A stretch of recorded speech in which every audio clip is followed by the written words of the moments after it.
So I had the opportunity to view the video and hear this conversation, between the supervisor, between Charlotte and Dean. And I think in the room you had three really motivated individuals, um, all focused on the success, but certainly with Charlotte and with Dean, very different strategies. And they're butting heads and they're frustrated, and you could feel the frustration in the room.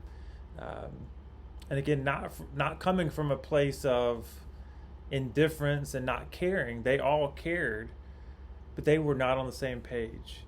And I thought it was interesting too, that pretty quickly they agreed on some of the areas related to mission and goals and purpose. um, that was one of the areas in which they agreed, but the overall strategy is far from their reach at this time. And I think there's a few different reasons why. I think there's a lack of compromise that exists. We hear and we learn in this video that individuals are leaving the company. They're frustrated. The morale is low. Customer satisfaction is not a strong point.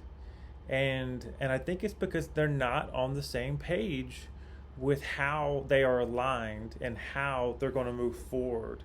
And for all those reasons, that's why they're losing talent. That's why they're losing customers.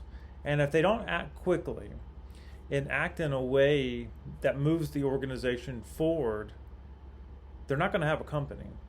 And so, thinking about how we motivate the folks in the company, the employees. I had the opportunity to read through an HBR article on the 5-step process for reorganizing after a merger, which I thought was really helpful. And I don't have a lot of experience in merging, but I have worked with new teams, and I think each of the organizations, with First American and with National, there's a sense of pride that probably exists within their organization, and there's some things that they feel they're perhaps losing through this merger. And so I think bringing the group together, not everyone, because that wouldn't be a very productive meeting, but putting the right folks at the table to discuss what the strengths and weaknesses are. Because again, between Charlotte and Dean, they got on the same page about mission and purpose. So what are the strengths and what are the weaknesses as far as how they're aligned with how they're going to move the company forward and completing its goals? There has to be a conversation as far as top-down leadership. I think adaptability and flexibility are two things that are missing right now.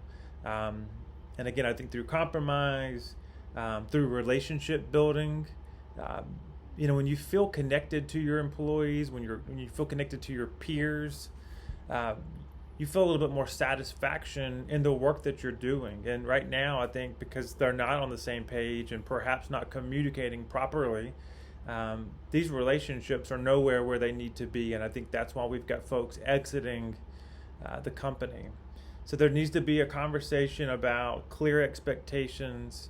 There needs to be relationship building that's taking place, I think, in the conference room, outside the conference room, so that really the leaders can get on the same page. And because there's a good chance too, I'll say this, that let's say I'm a manager and I'm frustrated with this merge and I'm frustrated with how things are going. I'm probably complaining to the employees that report to me, which I'm not saying is a good thing at all. And so they're hearing that from their leader or from their manager or supervisor. And that's not the type of leadership that's going to move a company forward. So we need some positive reinforcement. We need some excitement and motivation. We need clear expectations, and we've got to have adaptability and flexibility as it relates to how we're going to move forward. So again, kind of going back to that article too, it talks about the current strengths and weaknesses, talks about looking at multiple options, And again, I think some folks are going to have to back down and compromise and realize just because they've done it this way as a company, that doesn't mean it's going to work as these companies are now merged and working together. One of the other things it talks about is launch, learn, and course correct. There's a lot of course correction that's needed right now.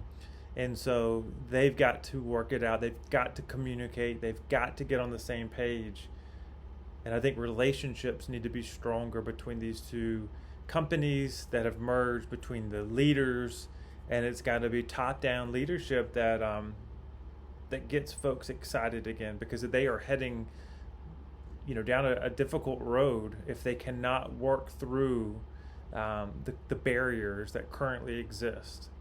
They can do it, and I know they're passionate about it. And so they've got to work it out, but it's going to take a lot of communication, a lot of flexibility, and in working through what the strategies are going to be. Because again, I think they are on the same page when it comes to mission and goals. Towards the very end of the video, it talks about having smart oversight and customer satisfaction. I do think these are products that come with some of the things that I talked about. So yeah, that's what I've got. I wanted to share those. Thanks for listening. Take care.